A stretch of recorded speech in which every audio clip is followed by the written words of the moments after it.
Cool. So, hi, I'm Lauren, and today I'm going to talk about the evolution of a cybersecurity product, how the team and I went from command line to a production-ready cloud application. But first, a little about myself. I joined Red Maple last year in May, and since my first day, I've been technical lead on FractalScan, working, designing, developing, thinking every day and minute about it, and that's the tool I'll talk about today. So let's start at the very beginning. Our professional services team have been using a collection of open source intelligence and enumeration tools to build up a picture of a company's online estate and vulnerabilities. Naturally, us developers wanted to automate this and turn these bespoke tools and techniques into a product. So fast forward 1 year, and we have FractalScan Surface, an attack surface management tool that is available for free trial right now and uses all the fun buzzwords: scalable, hosted in the cloud, Kubernetes, single page app. And it was built with an amazing team of 6 engineers. So for some context, FractalScan Surface finds and assesses your online attack surface from a single piece of information, checks for configuration issues and security vulnerabilities, then summarizes this in an easy to understand score. It will even tell you how to improve your score. But we're not here for a sales pitch. You can find us at the end for that. We're here to go through how we did it. So we'll start at the beginning. We started with an idea and worked on a prototype. We were excited about the idea, and the last thing we wanted to do was learn new technologies. That would come later. So we started with what we felt comfortable with and was quick to set up. Our stack consisted of JavaScript, Node, MongoDB, and Neo4j. This was all in a single repo, just using command line, and there wasn't even a UI yet. One of the important things that we focused on at this stage was not to be too precious with our code. We knew it would kind of get refactored. It did mostly. It was just about collaborating and testing if the idea had any legs. And our code base has changed a lot in a year. But I think because we didn't have any expectations, that allowed us to experiment. So jump forward a month, there were a couple of us working on it full time, and we did have some interested parties. We had proved we could gather the information and had a very basic, I'd almost say ugly UI, but it was exciting to think about how it could look. There was a demo on the cards, and although the focus of the project was the information, how we gathered it, processed and analysed it, that wasn't what a potential customer was going to see. So we needed a new UI. And again, we reached for something fast and simple. An Express server using Bootstrap and Vue for the client. In a couple of weeks, we had a nice front end that highlighted the key points we wanted to get across in our demos. We knew this wouldn't be the finished product, but we wanted to have something we could take to people and get feedback. This was our stepping stone. Our next hurdle was balancing running everything locally on our laptops, because we wanted a working system available for our demos, but we also wanted to continue to develop new features, which often left our local versions in an unstable state. So having a deployed version was now critical, and not only because we wanted to be able to demo regularly, but also wanted to be able to allow the rest of our team and company to use it. So we went back to the whiteboard and redesigned the system to be scalable and deployable in a Kubernetes cluster. This redesign would require moving everything into separate workers, adding message queues, and refactoring a lot of the code that was duplicated in places. And to do this mammoth change, 2 new members joined our team at just the right time. But doubling the number of people in a team doesn't always equal double the productivity. We needed more structure, planning, and goals. We needed project management. So that's what we started doing. But this was quite hard because we were used to being able to do anything we wanted. And suddenly we had to seek approval and get everyone on board before starting a new idea. But our main focus, but I found it was really important to have good communication and to be able to voice our concerns. Because working in a team can be hard, but being able to communicate and adapt makes it a bit easier. So by October, we as a team were working well together, and we'd finished the initial refactoring. and we had 20 plus repos. This wasn't the ideal number. It was a lot to manage, but we took the view that we wanted a repo to equal a Docker container image pod. So when making a change, it would be simple to just trigger a rebuild of one pod and not the whole system. We did find that the monolithic repo was useful for prototyping, but we wanted to move to automatic deployment, and having a multiple repo pattern meant a push to main triggers a rebuild and deploy to production. Well, in theory, but we hadn't got that quite far, so it wasn't all hooked up, but baby steps. So we deployed FractalScan for the first time manually to our K8s, to our Kubernetes cluster, and for the first time other people could use FractalScan. It was a very exciting milestone. But the work didn't stop there. Going from running on our local systems to a cluster had a couple of bumps, one being performance.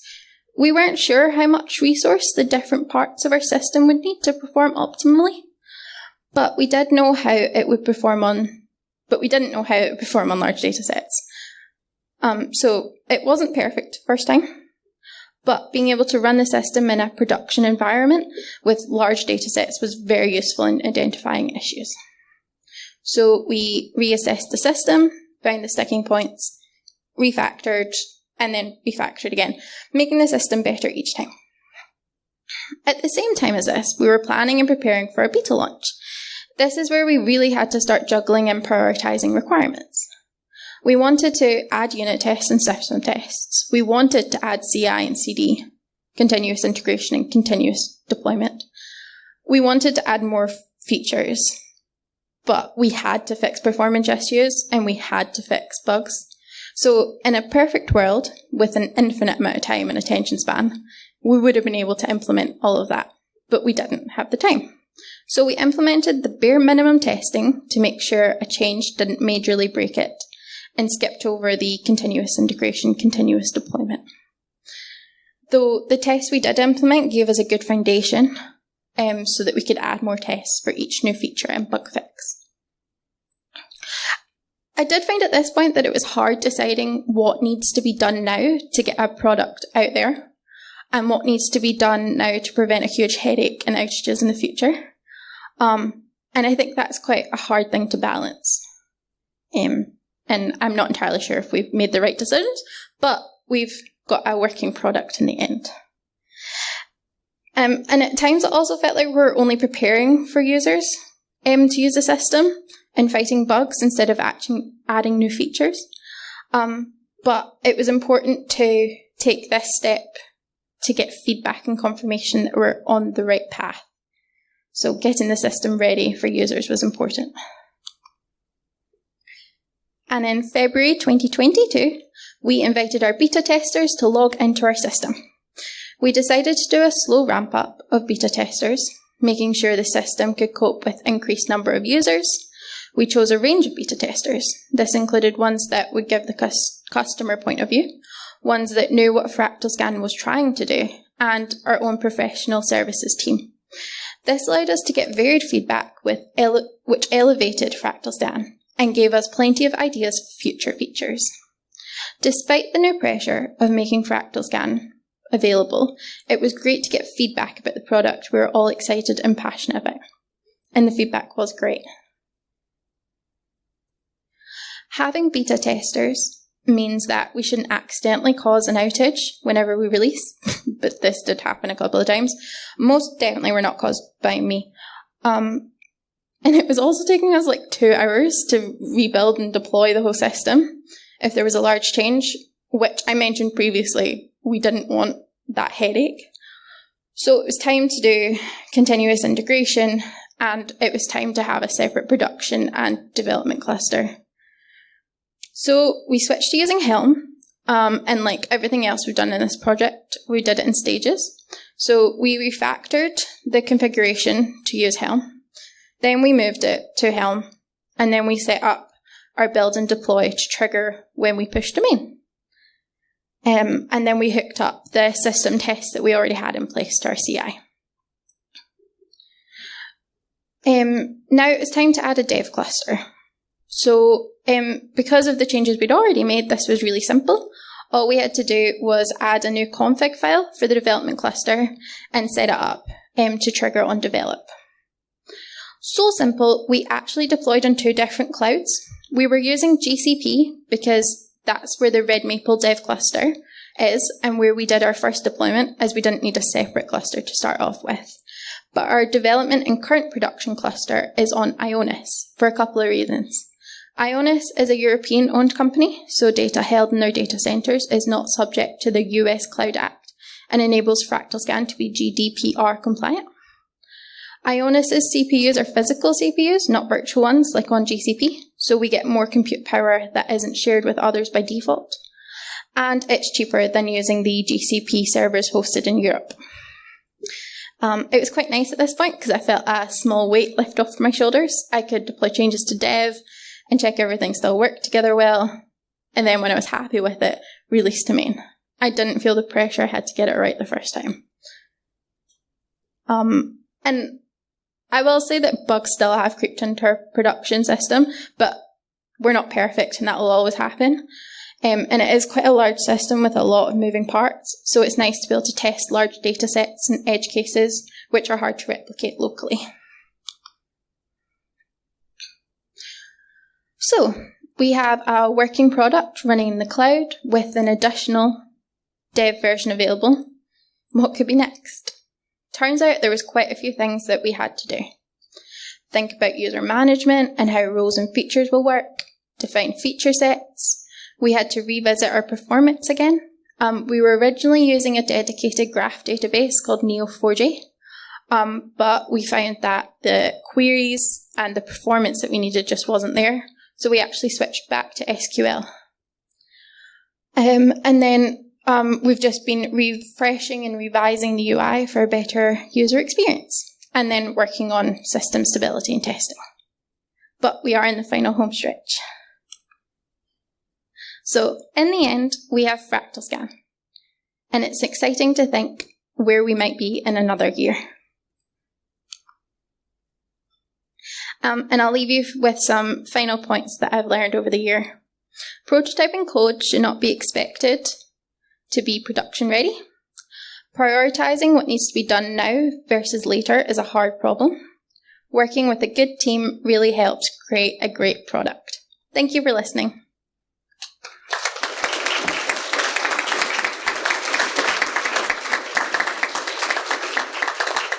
Are there any questions? Yes? If you get to a problem, how do you say it? So what FractalScan does is it tries to find your attack surface. So it doesn't protect you. It tells you what your issues are so you can fix it. And it'll give you a score telling you how at risk we think you are. No. If you're on the internet, then no.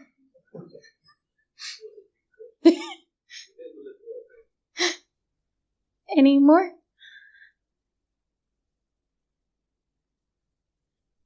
Yes.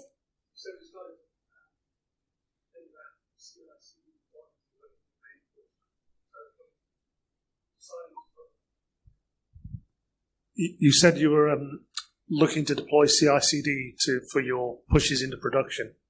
How long does it take from when you do a main push to like the repos? Does the operational system be fully updated and ready to go? It takes about 10 minutes if we deploy a change that affects all our repos. If it's one, it takes a couple minutes. And we can watch the stages go in progress. The next thing with Helm is it actually checks it deploys to our Kubernetes cluster properly, and then it's up and running. So we don't have to worry about having to go and check another system. It'll fail in our CI and we'll get an email.